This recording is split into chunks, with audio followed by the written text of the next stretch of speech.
లడ్డూ ఉదంతాన్ని జగన్ మీద రుద్దుతుంటే జగన్ టీమ్ హెరిటేజ్‌ని లైన్‌లోకి తీసుకొచ్చింది. దాంతో హెరిటేజ్ షేర్‌లు ఒక్కసారిగా డౌన్ అయిపోవడం, దాని మార్కెట్ క్యాప్ ఒక్కసారిగా డౌన్ అయిపోవడంతో ఆగ్రహించినటువంటి తెలుగుదేశం వాళ్ళు ఇప్పుడు భారతీయ సిమెంట్స్‌ని నాశనం చేయడానికి ప్లాన్ చేస్తున్నారన్నది ఇప్పుడు సాక్షి హైలైట్ చేసుకొస్తుంది.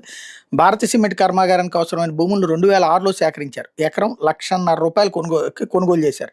2010లో మరికొంతమంది రైతులు తమ భూములు తీసుకోవాలని అభ్యర్థిస్తే ఎకరం 3.5 లక్షలు చెల్లించి తీసుకున్నారు.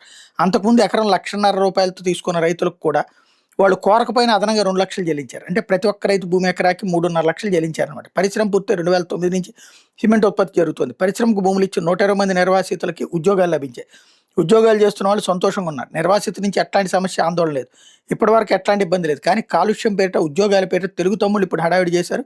ఎప్పుడూ లేనిది ఇప్పుడే ఎందుకు ఇలా హడావిడి చేస్తున్నారని స్థానికులు చర్చించుకోవడం కనిపించింది. సీఎంఓ డైరెక్షన్లో కమలాపురం తెలుగు తమ్ముళ్ళు యాక్షన్ చేస్తున్న అక్కడ వాళ్ళు చర్చించుకోవడం కనిపించింది అన్నటువంటి వార్తని హైలైట్ చేశారు.